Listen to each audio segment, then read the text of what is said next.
Hi everybody, Pastor Kirk here. This Sunday is the first Sunday in Advent. I don't know if you knew that. Pastor Cliff and Janie are actually lighting the Advent candle. And if you haven't seen little Lily, their granddaughter, she will be on stage with her grandparents, and she may even have a speaking part or a screaming part. But so far, she's been very mellow. She's slept through most of our worship services. You know, when you're 90 years old or 9 weeks old, you get a special license to do that.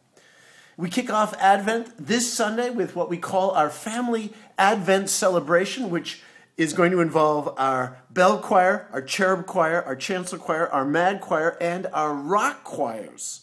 Also, our puppets are singing, and we're going to be following all through Advent the drama of two families getting together for Christmas.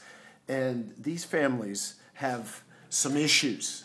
Holiday times can be wonderful or stressful.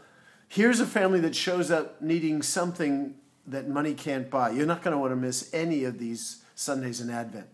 Right after second service this Sunday, come join the whole church family for a catered lunch and a huge fun time in the Family Life Center. We're going to have crafts and gingerbread houses and big piles of Christmas candy and even Christmas shopping, something for everybody. It was one of the best Sundays of the whole year last year, so don't you miss it. Sunday in the cafe, by the way, we're going to have FOPC Christmas yard banners. Are you ready? They look like this. Inviting your unchurched neighbors or any passing traffic to church through the holidays. Isn't that beautiful? It's a beautiful banner. And all you have to do is stick it in your lawn where folks can see it as they go by. You know, there are people, I'm convinced, living around us who are thinking, you know, we really ought to be going to church, but they just don't know anybody, or nobody's invited them, or they've been out of touch, or they're afraid of churches, and all they need is an invitation. And these banners are a non-threatening way of saying, hey, come to our church. And they bear witness to the fact that you are a Christian. And, by the way, you go to Fair Oaks Press, which means maybe you better haul away that car that has been sitting on cinder blocks in the front lawn for the last 3 years and spiff up the rest of your yard, okay? Hey, two financial issues. Pledge cards. We collected them last Sunday, but maybe you still haven't brought in your pledge card. Feel free to do that this Sunday or next. Put it in the offering plate, okay? And some of you are asking about the building fund in the Free at Last campaign, you know, the settlement that we've reached with the PCUSA. We basically have to raise $1 million between now and the middle of March. And we're going to start that campaign in earnest in January. But you may want to write your check for this tax year, and that's fine. Just be sure to write a check to FOPC and put Property Settlement or Free at Last campaign in the memo section and drop it off at the office or in the offering plate. But remember, these gifts are above and beyond your regular giving.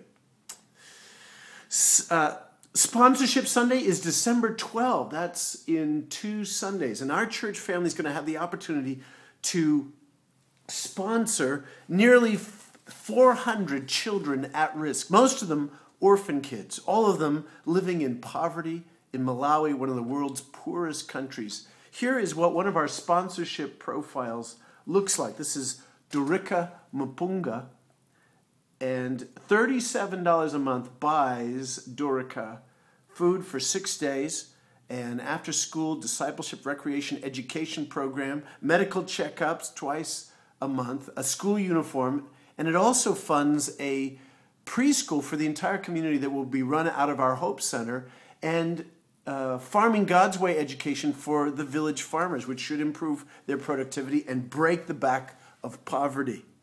$37 a month, which is 1/3 of my cell phone bill, 1/3 of my cable bill, 1/3 of my gym membership monthly.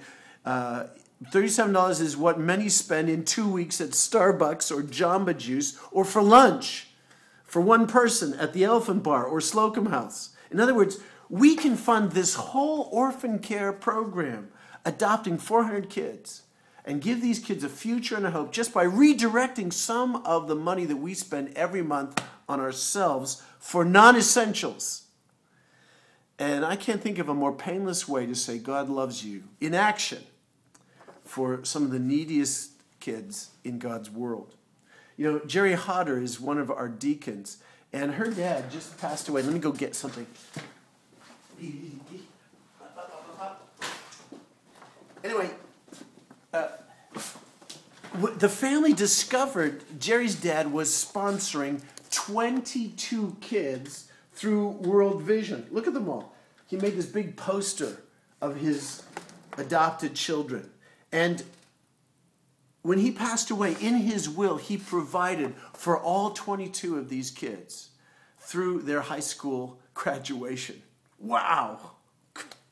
You know, Jesus said, inasmuch as you do it for the least of these, you do it for me.